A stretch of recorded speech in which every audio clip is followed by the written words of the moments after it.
안녕하세요. 2023년 지방직 9급 행자 개론 여러분들이 시험 봤죠, 그죠? 총평이라고 할 것도 없이 시험 문제가 그렇게 어렵게 출제되지 않았기 때문에 저도 총평이라든가 해설 강의에서 자세하게 다룰 내용들이 많지 않은 것 같습니다. 총평하게 되면 이 정도 난이도에서는 저는 당연히 100점이나 95점을 맞아야 된다, 이렇게 생각합니다. 국가직 9급에 비해서는 거의 한 4문제, 5문제 이상 쉽게 출제가 되었다, 이렇게 생각을 하고 있고요. 그 다음에 여기에 어떤 법령의 지역적인 내용들이 거의 출제되지 않았지요, 그죠? 어떻게 보면 법령이라고 할 수 있는 내용들이 준예산이라든가 위임사무 정도 내용인데, 그것도 꼭 법령이라기보다는 이론적 측면에서 충분히 다룬 내용이기 때문에 여러분들이 큰 어려움이 없이 풀지 않았을까 싶습니다.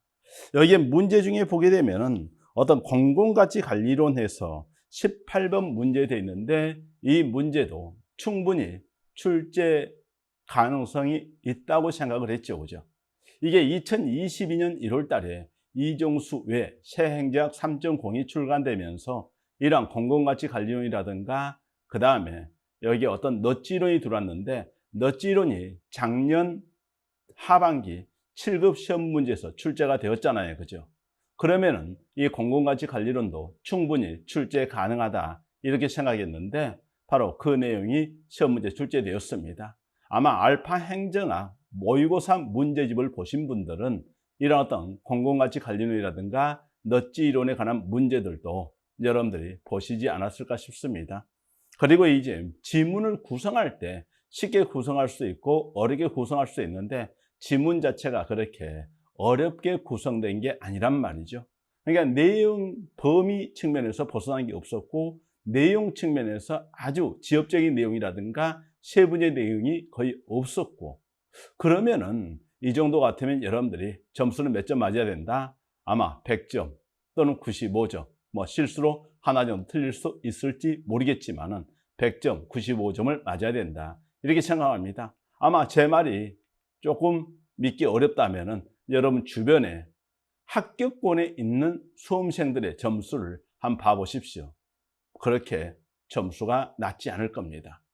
아마 매우 높을 겁니다. 여러분들 생각 이상으로 바로 이러한 어떤 고득점을 한 학생들이 많을 겁니다.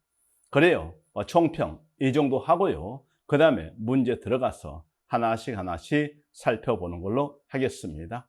자, 문제 1번부터 보겠습니다. 자, 계급제에 관한 설명으로 옳지 않은 것은 돼 있잖아요, 그죠? 그럼 여러분들이 계급제와 직위분류제 비교에 있는데, 항상 저는 이 개념 정말 중요하다고 했거든요. 계급제는 사람의 능력과 자격에 따른 분류이고, 직위분류제는 직무의 종류와 책임 권한도에 따른 분류이다. 개념 이거 명확히 했으면은 이 문제는 너무 간단하죠, 그죠? 1번 옳지 않은 건 돼 있는데, 직무의 속성을 중심으로 공직을 분류한다 하게 되면은 이것은 계급제에 대비되는 직위분류제의 속성이잖아요, 그죠?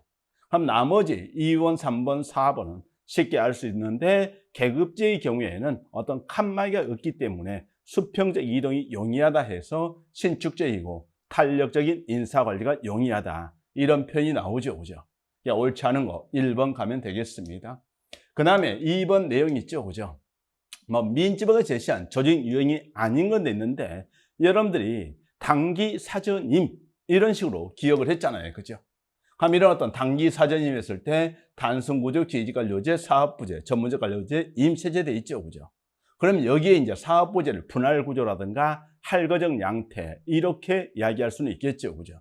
근데 기존의 시험 문제는 바로 이와 같이 복잡한 박스 내용을 가지고 출제되었는데, 이제는 어떤 민지법 제시한 유형이 아닌 것은 이 정도 나왔기 때문에 시험 문제는 굉장히 쉽게 출제되었다, 이렇게 얘기하는 것이죠, 그죠? 그러면서 홀라크라 시대에 있는데, 이것도 최근에 어떤 탈관료제 모형으로 생각을 해볼 수 있는데, 좀 어떤 조직의 최고의 장이 없는 그런 상태에서 수평제이고 어떤 신축적인 그런 어떤 조직이라고 봐두시면 되겠습니다. 2번 내용도 여러분들이 아주 쉽게 풀 수 있겠죠, 그죠? 자, 그 정도 있고요. 그 다음에 3번 정책 결정 모형돼 있습니다. 그죠? 그러니까 쿠바 미사일 위기 하게 되면은 이것은 앨리스 모형이잖아요. 그죠? 그리고 사이버네틱스 모형할 때 얘를 자동 온도 조절 장치 얘기했으니까 여러분들이 정답을 2번 쉽게 알 수 있겠죠. 그죠? 그 다음 쓰레기통 모형하게 되면은 뭐 여기 어떤 선호의 불확정적이고 그 다음에 인과관계를 의미하는 기술이 불명확하고 참여자는 굉장히 유동적인 그런 어떤 조직, 즉 조직화된 무정부 상태에서 의사결정을 설명하는 모형이죠. 그죠? 근데 뒤에 갈등의 준해결, 문제중심 탐색 이런 내용들은 전부 다 회사 모형, 연합 모형 여기에서 나온 내용이잖아요. 그죠? 한편 합리 모형은 최적화하면서 극대화, 극소화 이걸 추진하는데 바로 만족 모형하는 것이 만족할 만한 수준에서 이런 말 썼죠. 그죠? 따라서 옳은 것을 골라내라 했는데 뭐 2번으로 쉽게 갈 수 있지 않겠나 싶습니다. 사이버네틱스 모형 하게 되면 적응적 의사결정 모형으로서 대표인 예를 항상 실내 자동 온도 조절 장치 이걸 예로 들었었죠. 그죠? 그렇게 보시고요. 그 다음에 행렬 발달 순서돼 있는데 뭐 이것도 너무 쉽죠. 그죠? 기존에 많이 했던 내용으로서 일단 과인의 행태, 과학적 관리론, 인간관계론, 행태론이 있었죠. 그죠? 그래서 과인의 행태에 있고 그 다음에 이제 블록, 생체 비교 발전이 있었죠. 그죠? 외부 환경과 관계를 다루면서 생체 비교 발전. 60년대 후기 신현상 비판 나왔죠. 그죠? 그리고 이제 70년대 이후에 공신, 신신신 이런 내용이 나오게 되는데 이런 어떤 공공선택론 이후에 신제도론 그리고 신공공관리론, 신국정관리론, 신공공서비스론 이런 내용이잖아요. 그죠? 자, 그래서 과인의 행태부터 일단 여러분이 뽑아내게 되면은 뭐 그 다음에 먼저 나오겠네요. 그죠? 그 다음에 신행정론 먼저죠. 1968년 미노부르게이 내용을 중심으로 나오니까요. 그리고 하는 것이 오선 개불로 하게 되면 1992년 정부 재창조 여기에서 나온 내용이잖아요. 그죠? 자, 그래서요. 정답 나 이런 식으로 해서 2번으로 쉽게 갈 수 있겠습니다. 그 정도 보시고요. 그 다음에 넘어가세요. 문제 5번 돼 있죠. 그죠? 그럼 엘리트론과 다운론 돼 있는데 이것도 너무 쉽게 나왔죠. 그죠? 엘리트가 있다, 즉 지배계급이 있고 피엘리트 해서 일반 대중이 있잖아요. 그죠? 지배계급 엘리트들은 자기 자신의 이익만 생각한다. 이 말이죠. 그죠? 그러니까 다른 계층에 대해 책임을 지지 않는다 했습니다. 2번 내용은 기존 출제된 적이 있고 암기를 하면 되는 것이죠. 그죠? 자, 그러면서 고전적 엘리트 한 미모한다 해서 미모파. 거기서 다운론에서 벤트 있었고요. 그다음에 처음에 50년대 미국 엘리트론에서 밀지정군 현명하지 했죠. 그죠? 그러니까 밀수의 지휘접근법 돼 있고 정치권 군산복합체, 헌터의 명성적 접근, 지역사회 중심의 연구가 있죠. 그리고 다알의 다운론 돼 있고 다알의 다운론을 강하게 비판한 것이 바바라 해서 바라바라치의 무사결정 이론 돼 있죠. 그죠? 이런 무사결정 이론하는 것은 초기에는 정책의 의제 설정 과정을 중심으로 이야기했지만은 나중에 정책의 전 과정에서 발생하더라 이야기했고 뭐 수단으로서 폭력, 권력, 편견의 동원 그 다음에 어떤 지배적 절차의 조작 이런 내용을 이야기했죠. 그죠? 자, 그러면 그런 내용을 중심으로 얘기하면서 2번 내용이 틀렸죠. 그죠? 밀지정군 현명하지 해서 밀수의 지휘접근법 했는데 바로 명성접근법 나왔으니까 틀렸다는 거죠. 그 다음에 다알의 다운을 하게 되면 권력은 분산되어 있다. 다운주의되어 있고 바라바라치되어 있는데 정책의 전 과정에서 했죠. 그죠? 옳지 않은 것도 있는데 정답 2번으로 갈 수 있겠습니다. 그 정도 했고요. 그 다음에 문제 6번 돼 있죠. 예산 불성립 예산 종류돼 있는데 바로 현재 우리나라는 2005 이후부터 준예산 제도를 취하고 있고 여기에 준이라는 것은 전년도 예산에 준하여 돼 있잖아요. 그죠? 자, 그래서 현재 준예산 제도 취하고 있고 전년도 예산에 준하여 이야기했습니다. 대신 사용할 수 있는 경비하는 것은 좀 한정돼 있죠. 그죠? 헌법이나 법률에 설치된 기관 또는 시설의 운영비, 법률상 제출 의무, 그 다음에 이미 예산 승인된 사업에 계속되어 있습니다. 한편 가예산하는 것은 1공화국 때 도입했고 사용한 적이 있다겠죠. 1개월은 기한 제한이 있었습니다. 그 다음에 잠정예산하는 것은 우리나라 도입한 적이 없다겠죠. 대신 의회 의결이 필요하다 그런 관점에서 가예산과 유사성이 있으나 잠정예산은 보통 여기에 기한 제한이 없는데 의회 의결 시에 정해진 경우가 있다 했죠. 그죠? 그럼 3번에 가해산 1개월분 돼 있죠? 국회 의결 거친다겠죠? 우리나라 운영한 경험이 있다는 것은 1공학은 얘기했습니다. 잠정 예산 수개월 단위로 돼 있죠. 그죠? 가해산과 달리 국회 의결이 불필요하다 했는데 그건 잘못이죠. 그러니까 준예산 하는 것은 국회 의결이 필요 없지만은 잠정의 가해산 둘 다 필요하니까요. 따라서 이 내용도 아주 쉽게 여러분들이 정답을 골라낼 수 있었을 겁니다.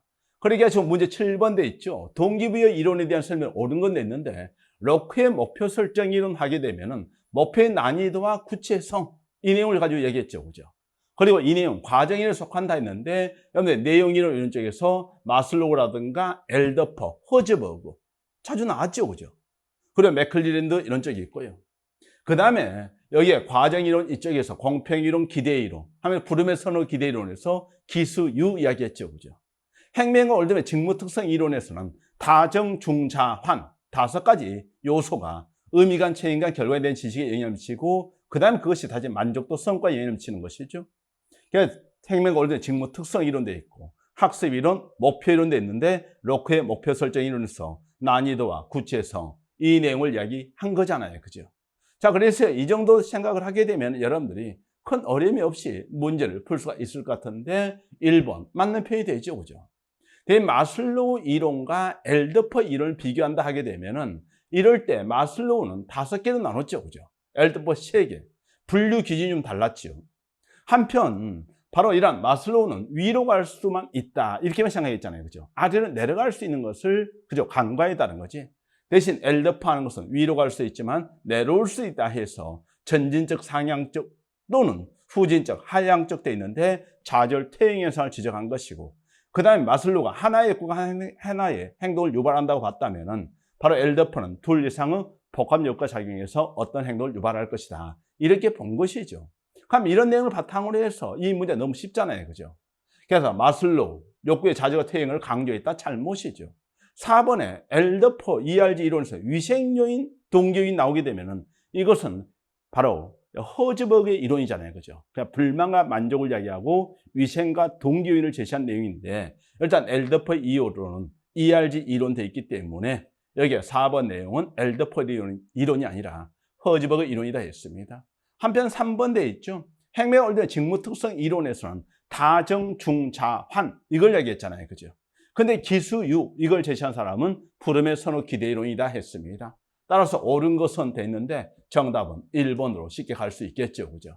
하면서 여러분들 행명과 올드의 직무특성 이론도 있는데 다정, 중, 자, 환 이야기하면서요. 다정, 중 하는 것이 의미감으로 자율성이 책임감으로 환류가 결과엔 지식돼 있죠. 이런 게 모여서 성과에 영향을 미친다 했는데 여기에서 개념 하나 정확히 알아들어야겠죠. 정체성 하게 되면은 제품 완성의 기여도 해서 내가 전부 다 만들었다 하게 되면 정체성이 있는 것이고 나는 아주 일부분만 담당했다 하게 되면 정체성이 약하다 이야기할 수 있겠죠. 그죠? 그렇게 봤고요. 그 다음에 부름의 선호 기대이론에서 이러한 직무 수행 동기를 유발하는 것은 기수유 이야기했죠. 그죠? 그렇게 했고 그 다음에 품목별 예산 제도 하게 되면은 여러분들이 이런 인건비랑 물건비와 같은 지출 대상을 중심으로 예산을 편성하는 것이죠.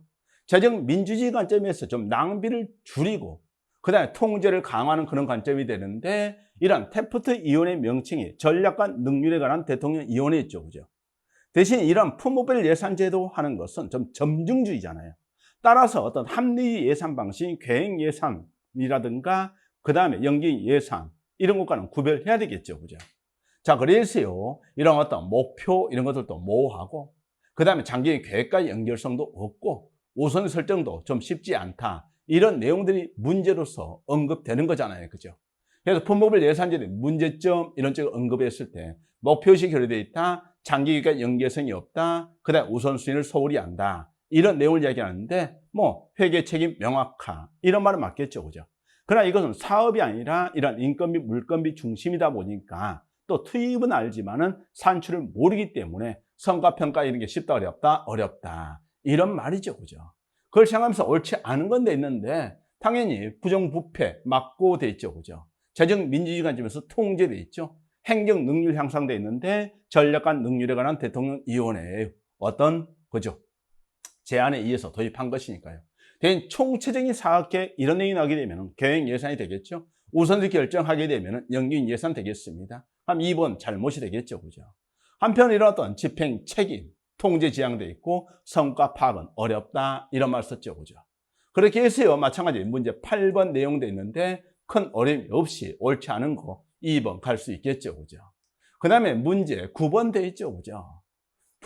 블랙스버그 선언돼 있는데 이 내용도 기존에 행정 재정립 운동 이런 게 나온 적이 있단 말이죠. 그래서 행정 재정립 운동 돼 있는데 이게 이제 언제 나왔습니까? 이거잖아요. 그죠? 사실상 블랙스버그 선언에 대한 설명을 제가 할 때는 뭐라고 설명합니까?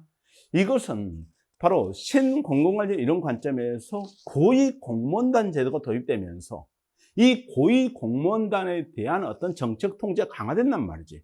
대통령 장관의 어떤 통제가 강화되잖아요. 그죠? 그러다 보니까 이런 어떤 정책 통제를 좀 배제하고 행정, 재정립 그런 관점에서 행정의 정당성을 주장하고 그 다음에 제발 어떤, 그죠? 이런 어떤 정책 통제 이런 것들은 좀 약화될 필요가 있다 해서 약간 행정 위론적 관점에서 정책적 이원론을 이야기하고 있고 공무원들은 어떻게 일을 해야 됩니까? 바로 전문적 자격, 기술 기준, 직업 윤리의 바탕을 두고 일을 해야 된다. 이 내용이거든요. 자, 그래서 블랙스버그 선언하는 것은 1987년도에 있잖아요. 그러니까 이런 내용을 여러분들이 알고 있어야 되는 거예요. 그러면서요, 이런 관료가 어느 대통령이 예속되면 안 된다. 이런 관점에서 행정위의 정책의 이원론되어 있고 관료의 전문 직업주의와 행정의 정당성을 많이 강조하는 내용이라고 이야기할 수 있겠죠. 그죠? 자, 그래서 정부 재창조 이런 내용이 아니라 오히려 행정 재정립 이런 쪽의 내용을 쓰고 있는데 여기에 블랙스버그 선언은 행정의 정당성을 침해하는 정치, 사회적 상황을 비판했다 했는데 바로 행정 존재 이유, 그게 정당성이죠. 그죠?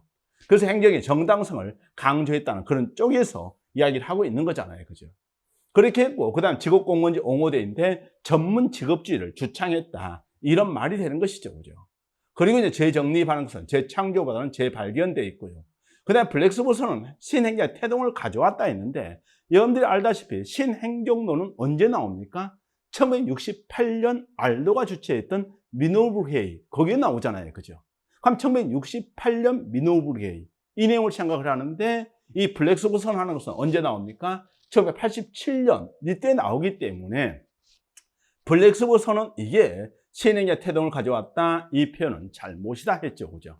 다만 이럴 때 신행정론과 일부 유사성이 있긴 하다는 것이죠. 그죠? 그러나 이 내용은요, 어떤 것이 시기적으로 앞서는가 얘기했을 때 1968년 미노브의 신행정론, 1987년 그죠? 여기 웜슬리 등이 제창했던 블랙스버그 선언, 행정의 재정립 운동 돼 있는데 뭐 그걸 하면 되겠죠. 그죠? 하면서 옳지 않은 건 돼 있는데 뭐 정답하는 것은 4번으로 갈 수 있겠죠. 그죠? 그렇게 봐두시고요. 그 다음에 문제 10번 돼 있죠. 그죠? 정부 예산의 종류에 대한 설명으로 옳지 않은 건 돼 있습니다. 하면 이럴 때 이제 우리가 일반에게 특별히 기금 이 내용을 구분하잖아요. 그죠? 하면 기금하게 되면 특정 목적을 위한 특정 자금 돼 있죠. 그리고 이제 이런 어떤 예산이나 그 다음에 기금 계획, 안 이런 것들은 모두 국회 심의 의결을 거쳐야 될 것이고 그 다음에 예산하는 것이 합법성 차원의 통제가 강하죠. 그죠? 대신 기금하는 것은 한 목적성 차원의 성격이 강하면서 재량이 많이 부여되지요. 한편 우리가 특별히 기금하는 것은 특정 수입으로 특정 지출에 충당하기 때문에 예산 통일성 원칙에 위배된다. 이런 말을 쓰죠. 그죠? 그러니까 통일성 원칙에 위배되는 거 특기 목수. 그러니까 북한과 통일되면은 낙후된 시설을 고치기 위해서 특기가 목수 인산에 필요하다. 이런 말 썼죠. 그죠? 그러니까 특별히 기금 목적 시 수입 대체 행비 이런 내용을 들 수가 있을 텐데 이걸 생각하면서요. 기금은 돼 있죠. 탄력적 돼 있습니다. 그 다음에 특별히 예산하는 것이 특정 세로 특정 세출 충당돼 있고요. 그죠? 그 다음에 뭐 3번은 잘못이죠. 그죠? 이런 어떤 일반에게 특별하게 기금 모두 국회 심의 의결을 거쳐서 이런 어떤 예산이라든가 그 다음에 계획이 확정이 되는 거죠. 한편 특별히나 기금하는 것은 예산 통일성 원칙에 예외가 된다 했죠. 그죠? 그럼 3번 내용 잘못이네요. 그죠? 아쉽게 알 수 있겠죠? 그렇게 해두시고요. 그 다음에 지방정부의 사무에 설명을 옳지 않은 것도 있는데 일단 우리가요, 바로 지방자치단체, 자치에 임하면 단체 임사무죠. 대신 지방자치는 장에게 임하면은 기관 임사무잖아요. 그죠? 그리고 이럴 때 이제 바로 이런 재정 부담하는 것이 고유사무는 자체 부담. 그래서 단체 임사무가 공동 부담되어 있고 기관 임사무는 위임 기관이 전액을 부담한다. 국가가 위임했으면 국가가 전액을 부담한다. 이렇게 얘기할 수 있는 것이죠. 그죠? 그걸 생각하면서 기관 위임 사무 처리에 드는 경비는 공동 부담했는데 잘못이죠. 이건 단체 위임 사무에 대한 내용이니까요. 그죠? 한편 단체 위임 사무는 집행장이 아닌 지방정부 그 자체 위임돼 있잖아요. 그죠? 그럼 이럴 때 집행기관에게 위임된 것은 기관 위임 사무, 지방자치는 자체 위임된 것이 단체 위임 사무 이렇게 했잖아요. 그죠? 그 다음에 지방의회는 단체 위임 사무 처리에 관하여 조례를 제정할 수 있다 했는데 지방의회는 이런 조례 제정권을 가지고 있는데 지방자치단체 위임된 경우에는 당연히 조례 제정권이 있겠죠. 그죠? 그러나 이런 기관 위임 사무는 집행기관의 장에게 위임됐기 때문에 이런 지방의회가 관여할 수 있다 없다? 없다. 그래서 원칙적으로 관여할 수 없다 이거잖아요. 그죠? 그래서 지방의회 관여가 불가능 이 내용을 바탕으로 해서요. 마찬가지 쉽게 알 수가 있겠죠. 그죠? 그 다음에 자치사무하는 것은 합법성 이주죠. 그죠? 자, 그러면서요, 자치사무, 고유사무가 합법성 이주의 통제를 하는 것이고, 단체 위임사무는 합법성 한 목적성, 그 다음 기관 위임사무는 합법성 한 목적성 같은 사후적 통제 외에 사전적, 예방적 통제까지 인정되는 것이죠. 그렇게 봤고요. 문제 12번 되어 있습니다. 대표 관료제 하게 되면 일단은 국가사회 전체에서 특정 집단이 차지하는 비율에 맞게끔 정부 관료제를 구성하자 했죠. 그죠? 그리고 흑인들은 공직에 들어가면 흑인을 위해서 일할 거야. 이런 말인데, 그게 소극적 대표성이 적극적 대표성을 보장할 것이라는 전제, 인행이잖아요. 그죠? 그러나 실질적으로는 잘 이게 구현이 되더라, 안 되더라, 안 되더라. 이런 말들이, 그죠? 이런 어떤 대표 관련 비판적 입장에서 나오는 내용이 될 수 있겠죠. 그죠? 그 다음에 이것은 이제 흑인 대표로 들어간 갑이란 공무원이 백인 대표로 들어온 의리란 공무원을 견제하는 것이기 때문에 바로 이 내용 내부 통장 계속하는 것이고, 한편 이것은 이제 시험 성적이 낮은데 특정 집단 출신이기 때문에 공직에 들어오는 거잖아요. 그죠? 그럼 이럴 때는 이제 실적주의 인사를 저해한다. 시험 성적에 따라서 인사행정을 해야 되는데 그걸 저해한다 이거잖아요. 그죠? 그래서 대표 관료제 문제점으로서 역차별을 처리할 수 있다. 그다음 실적을 저해할 수 있고 전문 능률성을 저해할 수 있다. 이런 말이죠. 그죠? 그럼 이런 내용을 바탕으로 해서 문제는 간단하죠. 양성평등채용목표제라든가 장애인 의무고용제에서 균형 인사제도 이런 것이 대표 관리와 관련돼 있고 실적 인연에 부합한다. 잘못이죠. 그죠? 한편 할당제 하고 있죠. 역차별의 문제를 야기할 수 있다 했습니다. 그리고 4번 돼 있는데 바로 임용 전에 이런 사회화, 즉 흑인 출신들이 공직에 들어오면은 흑인을 위해서 일할 것이라는 그런 전제, 인행이죠. 그죠? 그런 전제에서 도입한다. 그 말입니다. 임용 전 사회화가 임용 후 행태를 자동적으로 보장한다는 가정하에 전개되어 왔다. 그러나 실질적으로는 그런 것들이 쉽다, 어렵다? 어렵다. 이 내용이죠. 보장 전제. 내용이 있잖아요. 그죠? 자, 이렇게 해서 대표 관료제 내용들도요, 너무 쉽게 여러분들이 알 수 있을 것이고, 정답 2번 갈 수 있겠죠? 그 다음에 13번 돼 있죠. 그죠?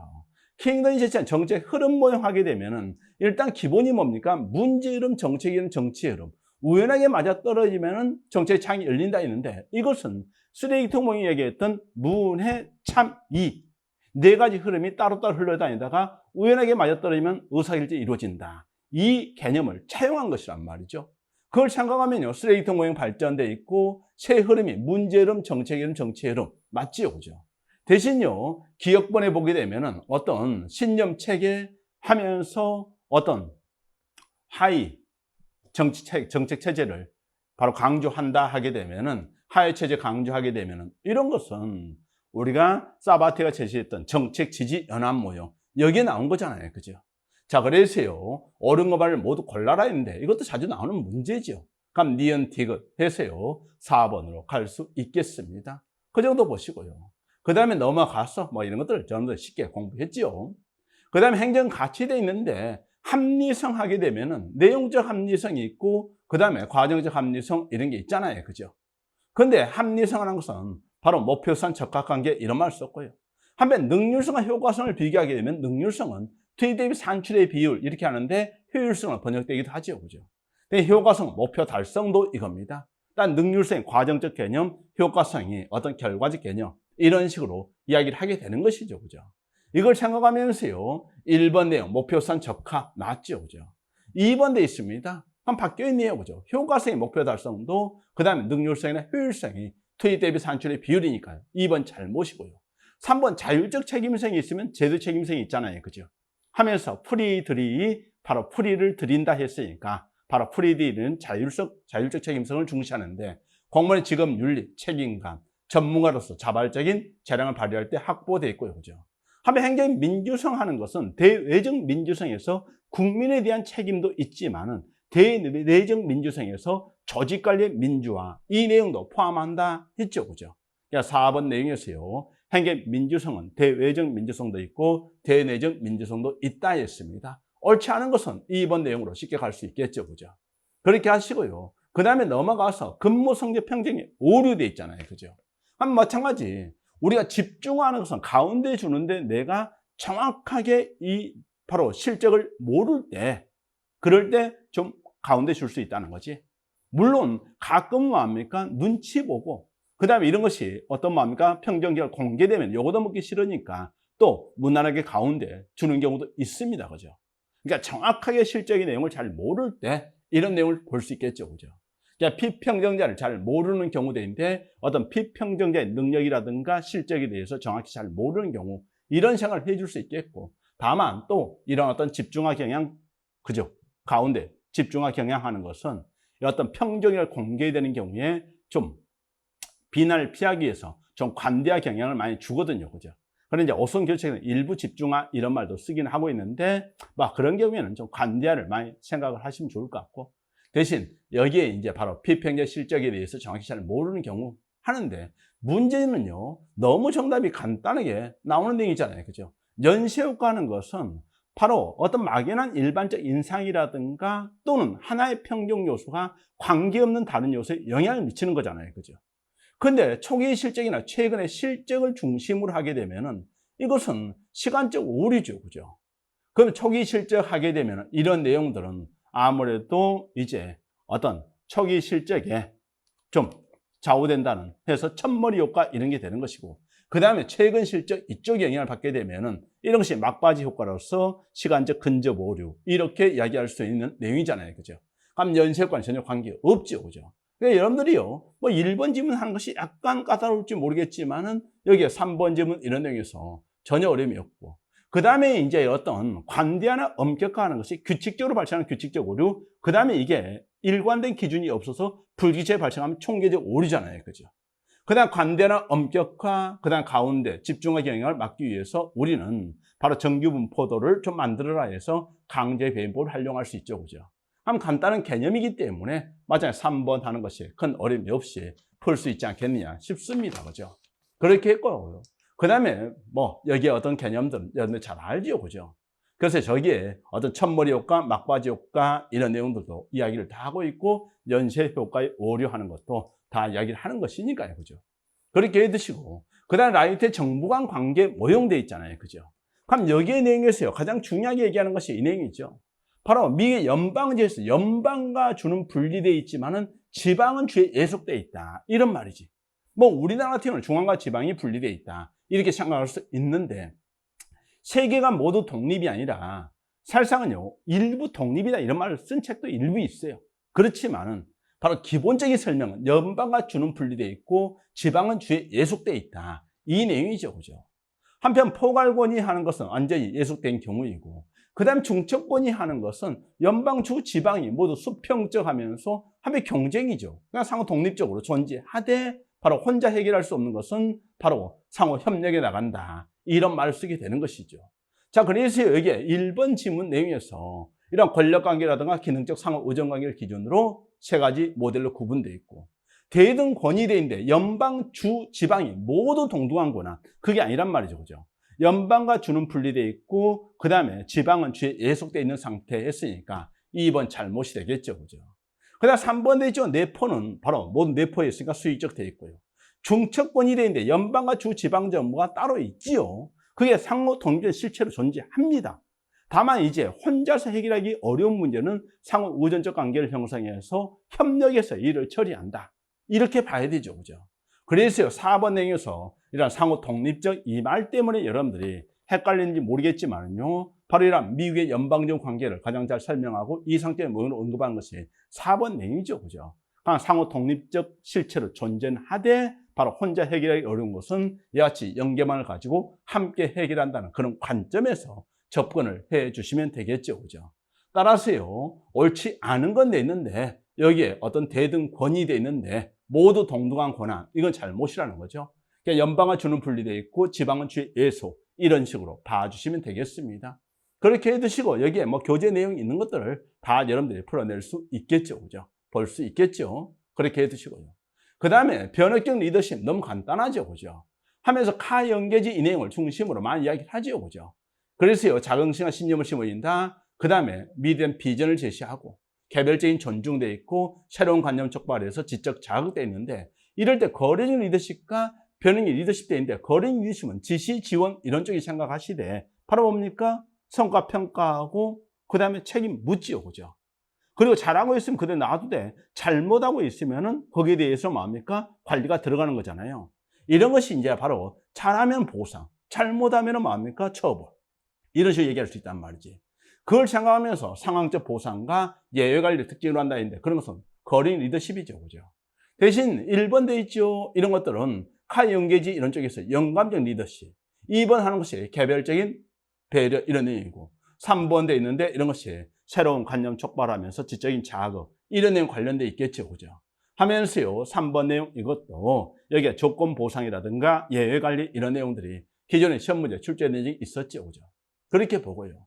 그 다음에 넘어가서 무엇의 공공가치 창출로 되어 있는데, 일단 시험 문제는 처음 나온 거예요. 그렇지만 이 내용은 사실상 거의 상식적으로 내용으로 할 수 있단 말이지. 그래서 creating public value 돼 있는데, value잖아요. 그죠? 가치잖아요. 가치는 목표와 연결되어 있죠. 그죠? 그럼 이런 것이 이제 사실 수단과 연결되어 있기 때문에 양자를 구분한다 하면요, 여기에서 어떤 신공공관리론, 신공을 개성할 행위, 수단성을 강조한다 이런 내용이 되는데, 이 공공가치 창출론 하는 것은 기본적으로 신공공관리론과 공공가치 관리론 이것을 구분을 하는 거잖아요. 그죠? 공공가치의 창출 이런 쪽을 많이 강조하는 그런 내용을 얘기하되, 거기에서 수기 절차, 공공서비스 정신, 소통 이런 것을 중시하는 그런 관점으로 이야기할 수 있다는 것이지. 자, 그러면서요, 이런 어떤 무엇 돼 있는데요, 밑에 있죠. 그죠? 공공가치 창출론에서 전략적 삼각형 모델 돼 있는데, 일단 세 가지죠. 정당성과 취지, 그 다음 공공가치 창출, 그 다음 운영 역량 확보, 이런 내용을 얘기하면서요, 전략적 삼각형 모델 돼 있는데, 이 내용 알파 행정학 뭐 책에 당연히 있고, 핵심 체크 책에도 있고, 그 다음에 제가 기출에도 출제를 해드린, 모의고사 문제집에도 출제를 해드린 내용입니다. 그래서요, 이런 무엇의 공공가치 창출로 되는데 전략적 삼각형 개념 제시되어 있죠. 그죠? 행정의 정당성 위기를 극복하기 위한 대안 접근이고, 그 다음에 정부 관리자는 공공가치 실현에 힘써야 된다 했는데, 공공가치 실현되어 있는데 이럴 때 수단성 강조 이런 말들은 좀 맞지 않고, 또 신공공관리론 개성이란 말도 어울리지 않는다 했죠. 그죠? 그래서 여러분들이 이제 기출문제만 막 달달 하는 사람은 또 처음 본 내용이 될 수 있잖아요. 그죠? 그러나 우리가 현직 교수색이 바뀌었을 때는 바뀐 내용들 중에서 중요한 것은 따로 공부를 좀 해줘야 되겠다 이 말이죠. 그죠? 그렇게 해두시고요. 그 다음에 뭐 이런 내용들은 여러분들이 이런 기본 강의라든가 기본 플러스 심화 강의 또는 핵심 체크 강의 등을 통해서 좀 공부를 해두시게 되면은 뭐 앞으로 시험에도 충분히 대비할 수 있을 겁니다. 물론 이번 시험에 꼭 합격하기를 바로 저는 기원합니다. 그렇게 하시고, 그 다음에 넘어가세요. 19번 돼 있죠. 그죠? 로이의 정책 유형과 리플레 프랭클의 정책 유형이 없지만 알몬다 파일 하게 되면은, 알몬다 파일 분류는 알 상추 분규를 먼저 했죠. 알 배추, 알 상추들이 엉켜 있더라. 알 상추 분규돼 있습니다. 그리고 로이가 나서 그 분규를 재구성하잖아요. 그죠? 분규 재구성돼 있고요. 그 다음에 리플레 프랭클린 하게 되면은 거기에서 이제 분경 보제되어 있는데, 경제 규제와 보조 규제, 규제 정책이 나오잖아요. 그죠? 자, 그래서 우리가요, 이런 내용도 보게 되면은 뭐 너무 쉽게 알모다 파일의 정책령에 해당하는 것도 있는데, 알상추 분규 이 내용을 생각하면서요, 상징 정책, 로이는 분규를 재구성한다, 리플라 프랭클린은 2분 경보제, 2분 만에 경보 울린다 해서 2분 경보제 얘기했죠. 그죠? 그럼 19번 정답 1번 쉽게 갈 수 있겠고요. 그 다음에 20번 돼 있죠. 그죠? 정부 예산 팽창이론 돼 있는데, 일단 여러분들 과다 공급설 하면서 바구니, 큰 바구니 얘기했죠. 그죠? 하면서 지난번 시험이 나왔습니다. 경제가 성장하면서 인구 증가하면서 공공재 수요가 늘지요. 그러니까 정부 예산 증가돼 있고요. 그죠? 그러니까 바구니는 항상 큰 바구니 생각하면서 바로 정부 팽창을 얘기했고요. 그 다음 피크고 알지만에 전이효과 돼 있잖아요. 그죠? 그럼 일단 전제 이걸 예로 들었죠. 그죠? 전제. 그게 팽창되죠. 여기에서 팽창됩니다. 그리고 끝나고 나면 이게 이제 유지가 되는 거잖아요. 또 기근이 발생 팽창하다가 또 유지가 되고요. 이 내용을 쓰고 있는데 그런 내용들이 이제 바로 전이효과에서 언급하는 것이죠. 그러니까 전이효 같은 사회적 변동이 끝난 후에도 공공지출이 그 이전 수준 돌아가지 않는 데서 예산 팽창의 원인이 되어 있고요. 그죠? 그 다음에 법원의 병리형 상황성, 번호 이야기했잖아요. 그죠? 하면서요, 바로 정부부의 노동집약적 서비스업의 성격이 강하단 말이죠. 그러다 보니까 민간 부분에 비해 생산성이 낮다 이거잖아요. 그죠? 이것 때문에 상대 정부 팽창, 이 내용을 이야기한 것이죠. 그죠? 자세한 내용들 여러분들 기본부라서 시험 강의 이런 걸 통해서 공부를 할 겁니다. 그러니까 법원은 정부 부분과 민간 부분과 생산 격차 통해 생산성 격차되어 있잖아요. 그죠? 정부 예산 팽창의 원인을 설명하고 있고, 파킨슨 법칙은 업무량 증가와 상관없이 공무원 수가 증가하는 거잖아요. 그죠? 대신요, 바로 관련 자신의 권력 극대화를 위해서 필요 이상으로 자기 부서 예산을 추감에 따라 정부 예산 지속적으로 증가한다 했는데, 이것은 네 예산 극대화 했잖아요. 그죠? 그러니까 네 스카넬의 예산 극대화 가설, 이 내용을 이야기를 하는 것이죠. 그죠? 자, 그래서 여러분들 바그너라든가 피코 알지만, 그 다음에 보험의 병리현상, 그 다음에 네 예산 극대화 이런 내용 여기 뭐 쓰지도 않았지만은 쉽게 알 수 있겠고, 파킨슨 법칙 하는 것들도 너무 시험 문제 많이 출제가 되었던 내용이잖아요. 그죠? 그러니까 기존의 기출에서 출제되지 않은 문제라고 한다면은 공공가치 관리론 딱 하나인데 그 내용은 또 지문을 보면 쉽게 알 수 있겠고, 그 다음에 뭐 알파 행자 공부를 했거나 그런다면은 여러분들 쉽게 풀 수 있을 겁니다. 또 진도별 모의고사에도 유사한 문제가 또 들어있고 그러니까요. 자, 그래서 이번에 시험 문제 풀어보니까 어떻습니까? 설명 듣게 되면은 시험장에서 어떤 생각을 했을지 모르겠는데요. 바로 다시 돌아와서 교재 내용 보고 강의 내용 다시 확인해 보게 되면은 너무너무 쉽게 풀 수 있었던 내용 아니겠냐 싶습니다. 저는 감히 이야기합니다. 100점 맞아야 된다. 이렇게 이야기합니다. 그죠? 95점도 양이 안 차요, 진짜. 실수로 여러분들이 하나 틀렸을지 어떨지 모르겠는데 하여튼 최소 95점 이상 그리고 100점을 맞아야 여러분들이 시험 합격이 좀 용이해질 것이다. 이렇게 생각합니다. 제가 항상 과하게 이야기하는 것 같지만은요, 하나하나 따지고 들게 되면 절대 과하지 않다는 거 생각하시면 될 겁니다. 공부 제대로 하십시오. 그러면은 뭐 이번에는 100점 맞을 것이고, 지난번에 국가직, 구급 같은 경우는 어려웠을 때도 90점 이상을 맞을 수 있잖아요. 그죠? 특히 앞으로 하반기에 여기에 어떤 국가직 7급이라든가 지방직 7급 이쪽의 문제들은 뭐 이번 문제보다는 좀 더 어렵게 출제되겠지요. 국가직 9급 수준이라든가 그 이상으로 출제될 수도 있다는 생각을 하면서요, 여러분들이 공부를 하면 좋지 않겠나 싶습니다. 그래요. 수고하셨고 즐거운 마음으로 열공하십시오. 그리고 저는 항상 강조합니다. 바로 합격은 운에 의해서 좌우되는 게 아닙니다. 여러분들이 열심히 공부했다.